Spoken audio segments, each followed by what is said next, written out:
So guys, দেখতে দেখতে চলে আসলাম একটি গ্রামের একটি রাস্তায়। তো গ্রাম বাংলার কিছু কিছু দৃশ্য অবশ্যই সবাই ভালো লাগার কথা।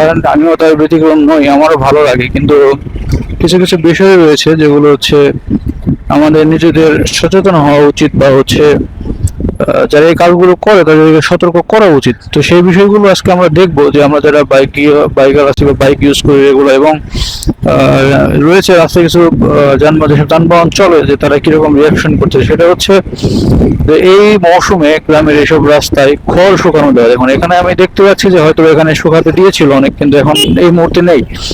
কিন্তু বিষয়টা হচ্ছে এটা নেই, কিন্তু এটা তো সামনে অবশ্যই থাকতে পারে। তো এই জন্য আমার ক্যামেরাটি অন করা, যে আমি আপনাদের মাঝে এগুলো তুলে ধরতে পারি কিনা দেখার জন্য। সো গাইজ, চলুন আমার সাথে দেখতে দেখতে কথা হবে অনেক।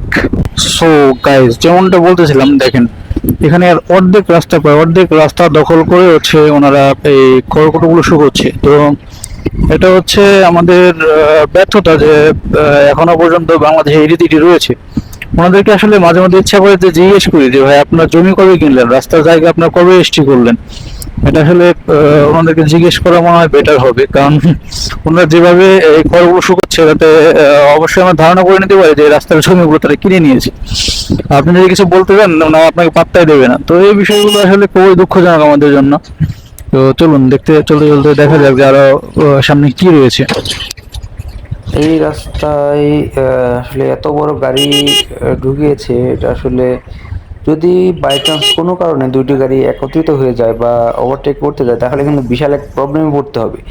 আমি দেখি চেষ্টা করে যে কোনোভাবে ওভারটেক করে যেতে পারি কিনা, কারণ আপনি দেখতে পাচ্ছেন যে একটা বাস পুরো একটা রুট। সো গাইস, যেমনটা দেখতেছিলেন, আমার কথার কাছে মিল হয়েছে। দেখেন, রাস্তার দুই পাশে এরা এইভাবে অনেক রিস্কি। আপনি যখন একটা গাড়ি হঠাৎ করে আপনি ওভারটেক করতে যাবেন, বা হচ্ছে হঠাৎ করে আপনি একটা গাড়ি সাইড দিয়ে যাবেন, আপনি যে কোনো সময় স্কিড করে পড়ে যেতে পারেন।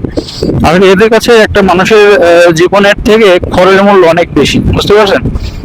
এদের এদের কাছে হচ্ছে একটা মানুষের জীবন গেলে যায়, আমার খড় এখানে ছাড়া রাখতে হবে। এই রীতি বা হচ্ছে এই নিয়মগুলো যে পর্যন্ত আমাদের এই, রাস্তাগুলো থেকে বা হচ্ছে সড়ক মহাসড়কগুলো থেকে না যাবে, সে পর্যন্ত আসলে মানে দেখেন, এই যে এই মহাসড়ক এখানে রীতিমতো মানে ঘাটতে শুরু করেছে। এটা আসলে তাদের আমি এখান থেকে যাবো না, আমি সাইড দিয়ে যাবো। আমি এখান দিয়ে যাবো, সমস্যা নেই। আমি সাইড দিয়ে যাবো, আমি ওনাদের মাঝখান দিয়ে যাবো না। এটা আসলে ওনাদের মানে কি বলবো, আর ওনাদেরকে বলার কিছু নাই। যাদের দেখার কথা তারাই দেখতেছে না। এটা যার যার জায়গা থেকে প্রতিবাদ করবে, কে প্রতিবাদ করবে ভাই? যাদের দেখার কথা তাদেরই খবর নাই। দেখেন, এখানে যদি আমি একটা ব্রেক করি, আমি এখানে অবশ্যই স্কিড করবো।